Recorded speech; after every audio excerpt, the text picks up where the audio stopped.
You walk into your childhood home for the holidays, and within minutes, your chest tightens with a familiar dread.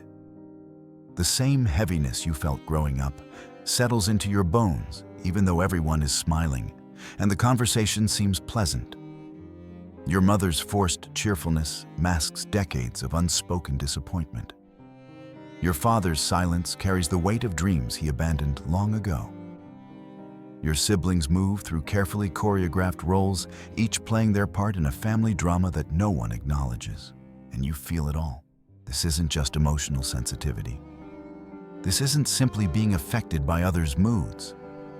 What you're experiencing is something far more complex. What psychologist Carl Jung would recognize as participation in the collective unconscious, the shared psychological space, where families, communities, and cultures store their unprocessed emotional material. Jung understood that human consciousness operates on multiple levels. There's your personal conscious mind, your daily thoughts, immediate concerns, and surface-level awareness. Below that lies your personal unconscious, your own repressed memories, forgotten experiences, and individual shadow material. But deeper still lies something that connects you to everyone around you, the collective unconscious. This isn't mystical thinking. Modern neuroscience confirms that our nervous systems are constantly attenuating to the emotional states of others through mirror neurons, micro-expressions, and subtle energy cues that most people process below conscious awareness. But highly sensitive people, roughly 20% of the population, have nervous systems that pick up on this collective emotional data with extraordinary precision. You don't choose to absorb your family's unspoken tensions. Your nervous system automatically attunes to the emotional field around you, picking up on what Jung called complexes, autonomous emotional patterns that operate independently within the psyche. When your mother suppresses her anger about missed opportunities, that anger doesn't disappear. It becomes a complex that seeks expression through someone else in the family system. Often that someone is you. Jung observed that complexes behave almost like separate personalities within the psyche. They have their own emotional charge, their own agenda, their own way of influencing behavior. In healthy individuals, these complexes remain largely unconscious, but manageable. But in family systems or communities where certain emotions are forbidden, where anger is never expressed, where grief is never acknowledged, where fear is never discussed, these complexes grow in power and seek expression through the most sensitive members of the group. This is why you might feel inexplicably angry after visiting certain relatives, even when nothing obviously upsetting occurred. You're not just picking up on their surface emotions. You're resonating with the accumulated emotional complexes that the family system has never integrated. Your sensitivity makes you a receptor for what Jung would call the unlived life of your family. All the emotions, dreams, and truths that previous generations couldn't face. But here's where most highly sensitive people get trapped. They assume this absorption is personal. They think they're feeling their own emotions, carrying their own burdens. They exhaust themselves trying to process psychological material that doesn't belong to their individual history. They develop anxiety, depression, or chronic fatigue from carrying the undigested emotional content of entire family systems. Jung had a term for this phenomenon: participation mystique, an unconscious identification with collective psychological content that creates the illusion of personal responsibility for universal patterns. When you feel guilty about your father's unexpressed disappointment, you're not experiencing your own guilt. You're participating mystique with a family complex that has been passed down through generations. This participation begins in childhood, when your developing nervous system learns to attune to the emotional atmosphere of your environment. Children naturally absorb their caregivers' emotional states as a survival mechanism. But in highly sensitive children, this absorption becomes so complete that they lose touch with their own authentic emotional responses.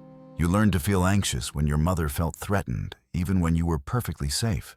You learn to carry shame about family secrets you were too young to understand, you learned to suppress your own needs to maintain emotional equilibrium for adults who couldn't regulate their own inner states. This isn't conscious manipulation. It's an unconscious family system seeking balance through its most receptive member. Jung understood that this early conditioning creates what he called a false personality, an adaptive self that develops to meet the emotional needs of the environment rather than express authentic individual nature. For highly sensitive people, this false personality often becomes the family healer or emotional caretaker, roles that seem noble but actually prevent healthy psychological development. The tragedy is that this caretaking role is never acknowledged or appreciated. Instead, highly sensitive family members are often labeled too emotional, difficult, or unstable, precisely because they're carrying and expressing the emotions that others in the system refuse to face. They become what Jung might call symptom bearers, individuals who manifest the psychological dis-ease of the entire collective. This pattern doesn't stop with family systems. Highly sensitive people often find themselves in friend groups, romantic relationships, and work environments where they unconsciously take on the role of emotional processor for the entire group. They feel responsible for maintaining harmony, resolving conflicts, and ensuring everyone's emotional needs are met. They exhaust themselves, carrying the unspoken tensions, unexpressed grief, and unacknowledged fears of their communities. But what if this isn't pathology? What if Jung was right when he suggested that some individuals serve an archetypal function within collective systems? Not by choice, but by psychological design. What if your sensitivity isn't a burden to overcome, but a capacity to understand and work with consciously? Jung believed that certain individuals serve as bridges between the conscious and unconscious layers of collective experience. They don't choose this role. It emerges from the intersection of their innate sensitivity and the psychological needs of their community. But without understanding this function, they become overwhelmed by material that was never meant to be processed individually. The first step toward transformation is recognizing that much of what you've been carrying doesn't belong to your personal psychological history.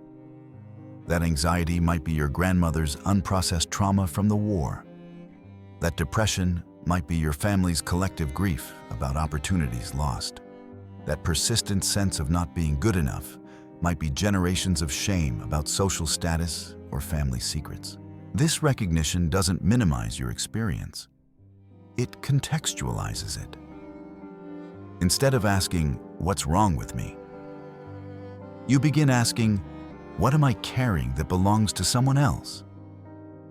Instead of trying to heal emotions that feel disproportionate to your actual life circumstances, you begin learning to differentiate between personal and collective psychological material. Jung called this process individuation. The lifelong journey of separating your authentic self from the roles, projections, and expectations that others have placed upon you. For highly sensitive people, individuation requires learning to witness collective emotional content without automatically absorbing it. It means developing what Jung called conscious empathy, the ability to feel with others while maintaining clear boundaries between self and other. This isn't about becoming less sensitive. It's about becoming consciously sensitive. Understanding how your nervous system processes collective emotional information and learning to work with that capacity skillfully rather than being overwhelmed by it. To understand how your sensitivity operates within collective systems, you need to grasp one of Jung's most important discoveries, the shadow. But not just personal shadow, the vast, accumulated shadow of families, communities, cultures, and humanity itself. Your personal shadow consists of the parts of yourself you've learned to hide, deny, or repress. The anger you weren't allowed to express as a child. The sexuality you were taught to be ashamed of. The creativity you abandoned to fit social expectations. The vulnerability you learned to armor against rejection. These disowned aspects of yourself don't disappear when you push them into unconsciousness. They form complexes that influence your behavior from behind the scenes. But Jung discovered something even more profound: groups also have shadows. Families have collective shadows made up of all the emotions, truths, and experiences that the family system cannot acknowledge. Your family might have a shadow around financial shame, addiction, mental illness, or sexual abuse. These topics become unspeakable, not necessarily secret, but energetically charged in ways that make honest discussion impossible. Communities and cultures have even larger shadows. American culture has a massive shadow around racism, indigenous genocide, and economic inequality. These historical traumas create collective complexes that influence behavior across generations. European cultures carry shadows around colonialism and 2 world wars. Every culture has collective shadows around power, sexuality, spirituality, and death. As a highly sensitive person, you don't just encounter these shadows intellectually. You feel them in your body. You absorb them into your nervous system. You carry them as if they were your own psychological material. This is why highly sensitive people often struggle with anxiety, depression, or physical symptoms that seem disproportionate to their personal life circumstances. They're processing collective shadow material without realizing it. Jung understood that shadow material doesn't simply disappear when it's repressed. It gains autonomy and seeks expression through the most receptive members of the collective. This is why highly sensitive people often find themselves expressing emotions that don't seem to belong to them. They might feel inexplicably angry about social injustices they haven't personally experienced. They might carry deep grief about environmental destruction or species extinction. They might feel overwhelmed by the suffering of people they've never met. This isn't emotional instability, it's shadow reception. Your nervous system is picking up on the collective emotional fields around issues that your family, community, or culture has pushed into unconsciousness. You're feeling the accumulated pain, rage, and grief that generations of people have been unable to process. But here's where Jung's insight becomes revolutionary: shadow material isn't evil or pathological. It's unlived life, the aspects of human experience that have been denied, rejected, or suppressed. Within every shadow complex lies not just pain, but also power, creativity, and vitality that has been cut off from conscious expression. The collective shadow around sexuality, for example, doesn't just contain shame and repression. It also contains erotic energy, creative life force, and sacred intimacy that could transform relationships and communities if it could be consciously integrated. The collective shadow around anger doesn't just contain rage and violence. It also contains righteous passion for justice, healthy boundary setting, and the energy needed to create necessary change. As a highly sensitive person, you don't just absorb the painful aspects of collective shadow. You also have access to the creative potential that lies within it. This is why highly sensitive people often become artists, healers, activists, or spiritual teachers. They're unconsciously driven to transform the shadow material they've absorbed into something useful for collective consciousness. But this transformation can't happen unconsciously. Jung discovered that shadow integration requires what he called active imagination. Consciously engaging with shadow material through creative expression, dream work, or therapeutic exploration, rather than simply being overwhelmed by it. For highly sensitive people, this means learning to work with absorbed shadow material as raw material for creative and healing work, rather than carrying it as personal burden. The family trauma you've absorbed might become the foundation for becoming a therapist who helps others heal generational patterns. The cultural shame around mental illness that you've carried might drive you to become an advocate for mental health awareness. The collective grief about environmental destruction that overwhelms you might inspire you to become an environmental activist or educator. This transformation from passive absorption to active creation is what Jung called the transcendent function. The psychological capacity to transform conflict and suffering into new forms of consciousness. Highly sensitive people have natural access to this function because they feel collective shadow material so intensely. But they need to develop the ego strength and conscious awareness to work with it skillfully. Jung observed that individuals who successfully integrate shadow material don't just heal themselves. They contribute to the healing of the collective unconscious. Every person who transforms personal and collective shadow into conscious awareness makes it easier for others to do the same work. This is why Jung believed that individual psychological development is not just personal. It's a contribution to the evolution of human consciousness. But shadow integration is not a comfortable process.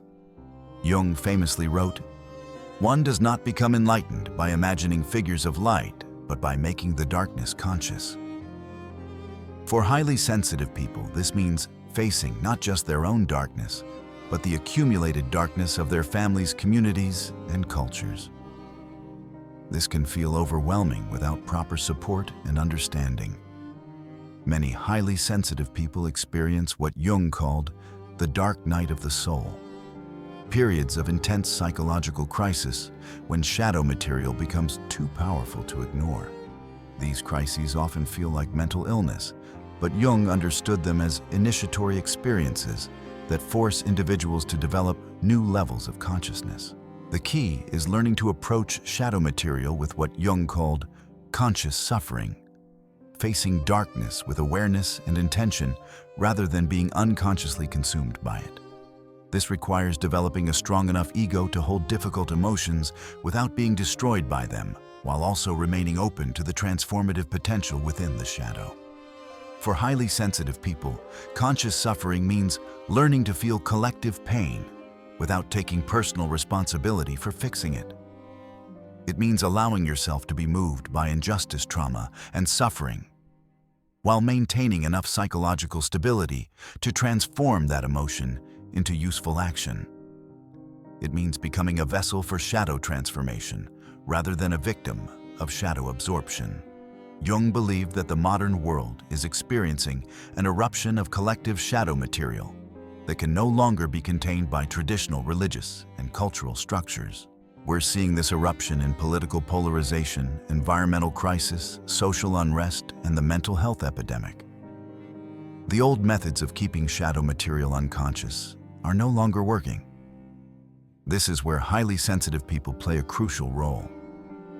You're the early warning system for collective shadow eruption. You feel the psychological pressure building in collective systems before it becomes obvious to others. Your breakdowns often precede cultural breakthroughs. Your personal healing work contributes to collective shadow integration that prevents more destructive forms of shadow expression. But this role requires understanding and support.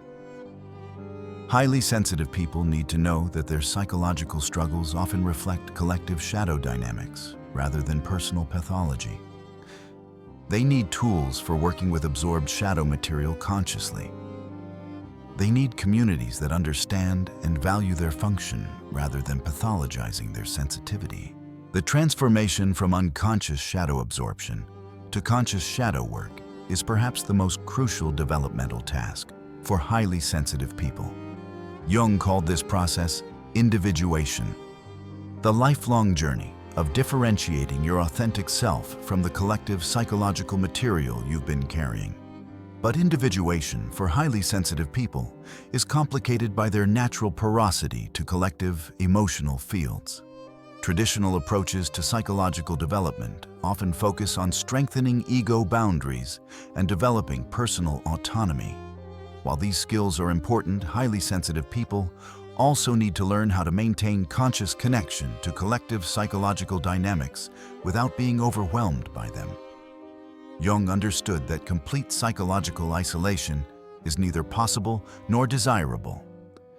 We are social beings embedded in collective psychological fields that shape our consciousness in profound ways.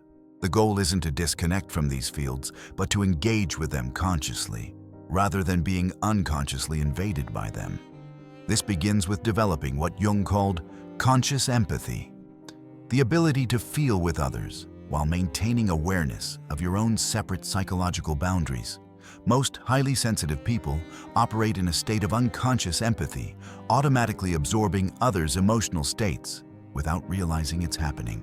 Conscious empathy involves recognizing when you're feeling someone else's emotions and choosing how to respond rather than being automatically overwhelmed. The first step is learning to notice when your emotional state shifts in response to external influences. Start paying attention to how you feel before and after interacting with different people or entering different environments. Notice if your mood changes dramatically when you're around certain family members, co-workers, or friends. These shifts often indicate that you're absorbing emotional information from the collective field rather than experiencing your own authentic emotions. Jung emphasized the importance of what he called holding the tension of opposites. The psychological capacity to feel conflicting emotions or experiences without immediately trying to resolve the discomfort. For highly sensitive people, this means learning to hold the tension between feeling collective, emotional material and maintaining your own psychological center. When you notice that you've absorbed someone else's anxiety, for example, instead of immediately trying to calm yourself or fix their problem, practice simply observing the experience. Notice where you feel the anxiety in your body.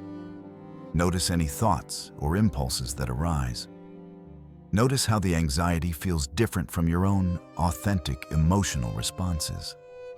This conscious observation begins to create psychological space between you and the absorbed material. Jung discovered that psychological material becomes less powerful when it's brought into conscious awareness. Shadow complexes thrive in unconsciousness, where they can operate autonomously without being questioned or examined. But when you begin to observe them consciously, they lose some of their compulsive power over your behavior. This observation process requires what Jung called active imagination, consciously engaging with psychological material through imagery dialogue or creative expression rather than being passively overwhelmed by it. When you feel overwhelmed by absorbed emotions, try imagining them as separate entities that you can dialogue with. You might visualize the anxiety you've absorbed from your mother as a worried child who needs reassurance, but isn't your responsibility to parent. You might imagine the anger you've picked up from a coworker as a fire that belongs to them, not to you.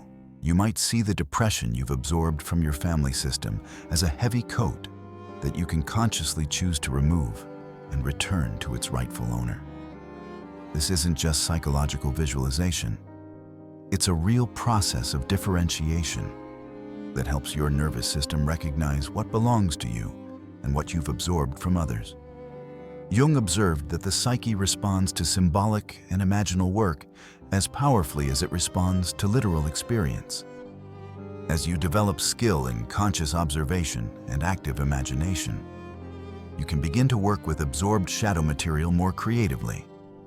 Instead of simply trying to get rid of difficult emotions, you can explore what they're trying to communicate.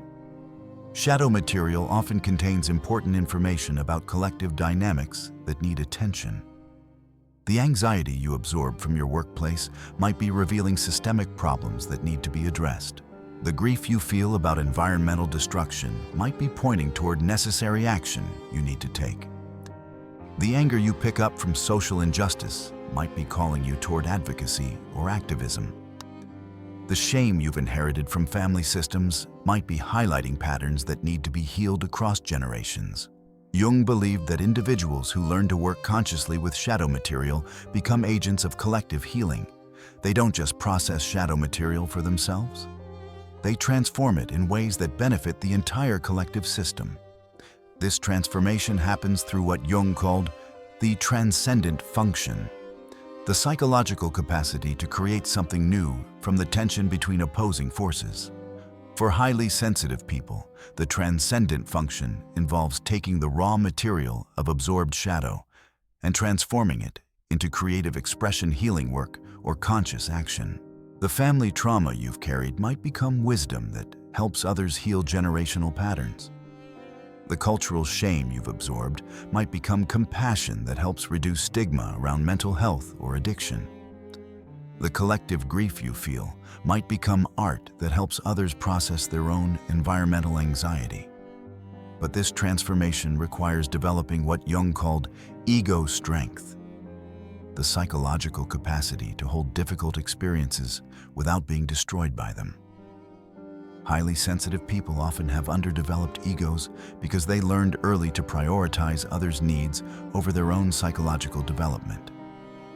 They become so good at absorbing and processing collective material that they never develop strong individual identities. Ego development for highly sensitive people involves learning to say no to carrying others' emotional burdens, even when this disappoints or upsets them. It means developing your own interests, opinions, and goals, rather than constantly adapting to others' expectations. It means learning to tolerate the discomfort of being misunderstood or disapproved of when you set healthy boundaries. This ego development doesn't mean becoming selfish or disconnected. Jung understood that healthy individuation actually enhances your capacity for genuine relationship because you're no longer unconsciously seeking others to complete your psychological development. When you have a strong sense of your own identity, you can choose to engage with collective dynamics consciously, rather than being unconsciously compelled to absorb whatever emotional material is available. Jung also emphasized the importance of what he called opus contra naturam, work against nature, or the conscious effort to resist unconscious patterns. For highly sensitive people, this means actively resisting the automatic tendency to absorb others' emotions, and instead choosing when and how to engage empathically with others. This might mean leaving family gatherings when you notice you're becoming overwhelmed by collective family dynamics. It might mean limiting your exposure to news and social media when you recognize you're absorbing collective anxiety about world events. It might mean choosing friends and romantic partners who have done their own emotional work, rather than unconsciously seeking relationships where you can play the familiar role of emotional caretaker. The goal isn't to become insensitive or disconnected. The goal is to transform unconscious sensitivity into conscious empathy. The ability to feel with others when you choose to, while maintaining clear boundaries around your own psychological well-being. As highly sensitive people learn to work consciously with shadow material, many discover they're embodying what Jung called the wounded healer archetype. Individuals whose personal wounds become sources of healing wisdom for others. This ancient pattern appears across cultures and throughout history, from shamanic traditions to modern therapeutic practice. The wounded healer isn't someone who has transcended suffering, but someone who has learned to transform their wounds into wisdom. Jung understood that our deepest wounds often correspond to our greatest gifts, not despite our pain, but because of how we learn to work with it consciously. For highly sensitive people, the wound often involves the experience of carrying collective psychological material without understanding what was happening. The years of feeling too much, of being overwhelmed by emotions that didn't belong to them, of exhausting themselves, trying to heal others while neglecting their own needs. These experiences create a profound understanding of psychological boundaries and the difference between empathy and absorption. This understanding becomes healing medicine for others who struggle with similar patterns. The highly sensitive person who has learned to differentiate between their own emotions and absorbed material can teach others this crucial skill. The person who has learned to transform family trauma into creative expression can guide others in similar healing work. The person who has learned to work with collective shadow material can help others understand their role in larger psychological systems. But Jung warned about what he called the wounded healer's dilemma, the tendency to become so identified with the helper role that you never complete your own healing journey. Many highly sensitive people get trapped in careers or relationships where they're constantly giving but never receiving the deep understanding and support they need for their own psychological development. This dilemma arises because the wounded healer archetype can become another form of the same pattern that created the original wound, taking responsibility for others' psychological well-being while neglecting your own needs. The highly sensitive person might become a therapist who works with trauma clients all day, then goes home and absorbs their family's unprocessed emotions all evening. They've transformed their sensitivity into professional skill, but haven't learned to protect themselves from ongoing psychological absorption. Jung emphasized that authentic wounded healers must continue their own individuation process even as they help others with theirs. This means maintaining practices that support your own psychological development, seeking your own therapy or healing work, and regularly examining whether your helping relationships are balanced exchanges or unconscious reenactments of childhood caretaking patterns. The mature wounded healer understands that their healing work happens as much through who they are as through what they do. Jung observed that authentic healing occurs through constellating psychological material in others, activating their own capacity for growth and integration, rather than trying to fix their problems directly. For highly sensitive people, this means learning to trust that your integrated presence is healing in itself. When you've learned to feel deeply without being overwhelmed, to witness suffering without taking it on as personal responsibility, to maintain compassion without losing your boundaries, your very way of being demonstrates that conscious sensitivity is possible. This modeling effect is often more powerful than any advice or technique you might offer. People unconsciously recognize when they're in the presence of someone who has integrated their sensitivity skillfully, and this recognition activates their own possibility for similar integration. But the wounded healer archetype also comes with what Jung called archetypal inflation, the danger of identifying so completely with the helper role that you lose touch with your own humanity. Highly sensitive people can become addicted to being needed, deriving their sense of worth from how much they can help others, rather than from their intrinsic value as individuals. This inflation often shows up as subtle forms of superiority. Believing that you understand others better than they understand themselves, feeling frustrated when people don't follow your guidance, or becoming resentful when your help isn't appreciated. These reactions indicate that you're unconsciously using the helper role to meet your own unmet needs for recognition, control, or significance. Jung's solution to archetypal inflation was what he called holding the tension, remaining conscious of both your archetypal function and your personal humanity. This means acknowledging that while you may have developed wisdom through your wounding experience, you're still a fallible human being with your own ongoing psychological work to do. It also means recognizing that not everyone needs or wants your help, and that your value as a person isn't determined by how much healing you can facilitate for others. The mature wounded healer can offer their gifts freely, while also accepting rejection, disinterest, or even criticism without taking it personally. Jung believed that the wounded healer archetype is particularly important during times of collective crisis, when traditional healing methods prove inadequate for addressing widespread psychological suffering. Highly sensitive people who have learned to transform their own shadow absorption into conscious healing work become bridges between individual therapy and collective healing. They understand from personal experience how individual symptoms often reflect collective psychological dynamics. They can help others recognize when their anxiety, depression, or relational difficulties stem from absorbed family trauma, cultural shadow material, or collective environmental grief. They can teach the skills of psychological differentiation that most therapists never learned because they weren't trained to understand collective psychological dynamics.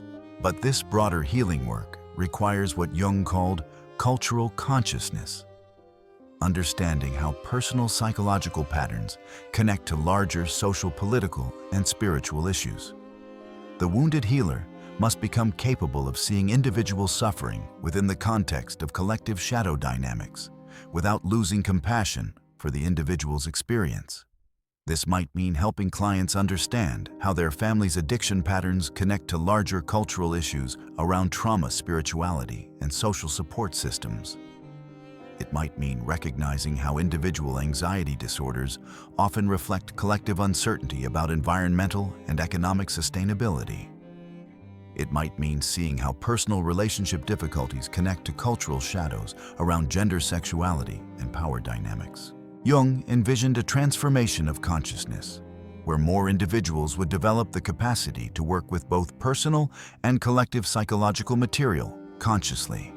Highly sensitive people who embrace the wounded healer archetype consciously become part of this transformation, serving as bridges between traditional psychological healing and the broader work of cultural shadow integration. The ultimate integration for highly sensitive people involves learning to live as what Jung called a bridge between the worlds, maintaining conscious connection to both individual psychological development and collective unconscious dynamics. This isn't a role you choose as much as a capacity you develop through understanding and working skillfully with your natural sensitivity. Living as a conscious bridge means accepting that you will always be more permeable to collective psychological fields than most people. Your nervous system is designed to pick up on subtle emotional information that others miss.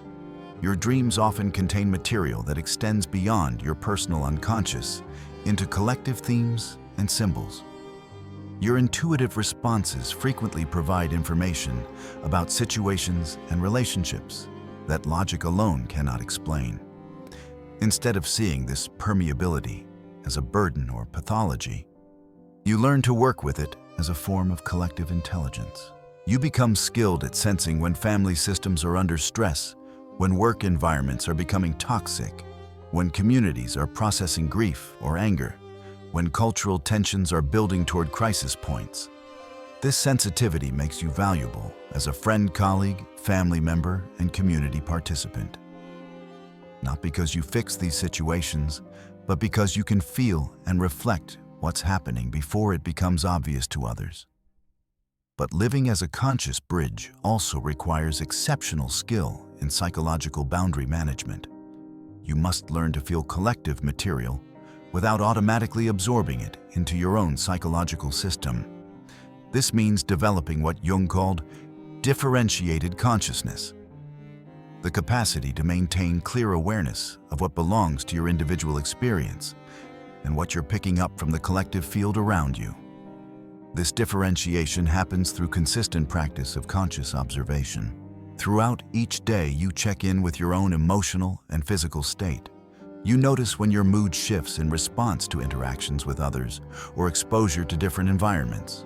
You distinguish between emotions that arise from your own life circumstances and those that seem disproportionate to your actual situation. When you notice you've absorbed collective material, you practice what Jung would call conscious return, acknowledging what you've absorbed and consciously returning it to its source. This might involve visualization, where you imagine the absorbed emotion as light or energy that you send back to the person or system it belongs to. It might involve verbal acknowledgement. I notice I'm carrying anxiety that belongs to my colleague. I return this anxiety with compassion and release it from my system. The key is approaching this process with love rather than rejection. Jung understood that shadow material seeks consciousness, not elimination. When you return absorbed emotions to their source, you're not rejecting or judging the people who unconsciously projected them onto you. You're simply maintaining healthy psychological boundaries while holding compassion for their struggle. Living as a conscious bridge also means learning to offer your perceptive gifts without forcing them on others. Not everyone wants to see themselves clearly or understand the collective dynamics they're participating in. Your role is to be available as a clear mirror for those who are ready for deeper self-awareness while respecting others' right to remain unconscious if that's what they choose. This requires developing what Jung called appropriate detachment, caring about others without becoming attached to specific outcomes for their development. You can offer gentle reflections about what you observe in relationships or situations, but you don't take responsibility for whether people act on these insights. Your gift is seeing and reflecting, not controlling or fixing. Jung believed that individuals who learn to live as conscious bridges make essential contributions to collective psychological evolution, They serve as early warning systems for collective shadow eruption sensing when families, communities, or cultures are carrying more unconscious material than they can safely contain.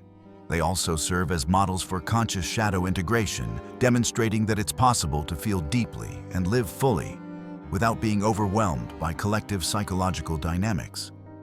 Perhaps most importantly, conscious bridges help create what Jung called cultural containers, social spaces where difficult emotions and truths can be held and processed rather than projected onto scapegoats or acted out destructively.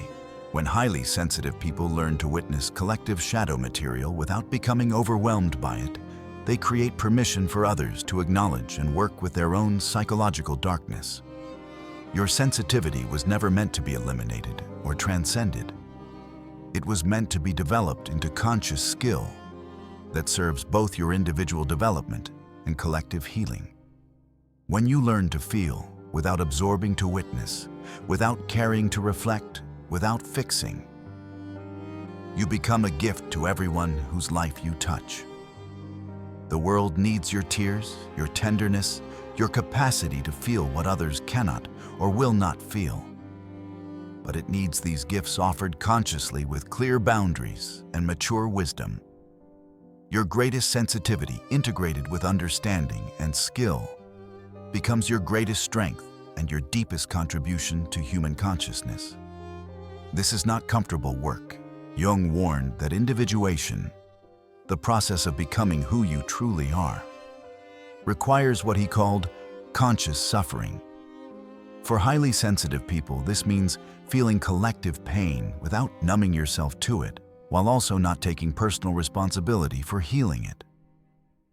It means standing at the intersection of individual and collective consciousness with an open heart and clear boundaries.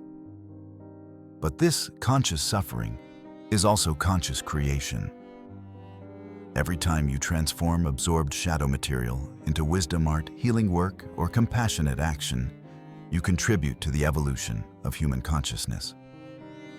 You demonstrate that sensitivity and strength can coexist, that feeling deeply and living fully are not contradictory, that individual healing and collective transformation are intimately connected. Your journey from unconscious absorption to conscious witness is not just personal development, it's cultural healing. Your transformation from wounded absorber to skilled bridge builder serves not just your own psychological liberation, but the collective awakening that Jung believed was essential for human survival. You were born to be a mirror, a bridge, a translator of collective psychological material. When you embrace this function consciously, your greatest vulnerability becomes your greatest gift. Your deepest wound becomes your clearest wisdom.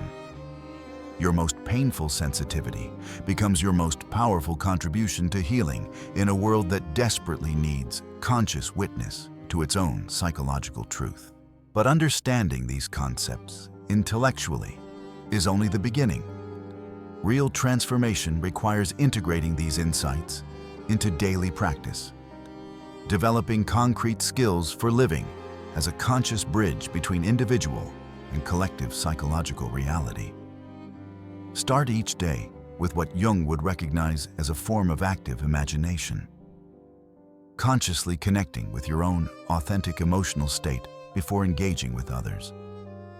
Take 5 minutes to sit quietly and notice what you're feeling in your body, what thoughts are arising naturally, what emotional tone characterizes your inner landscape.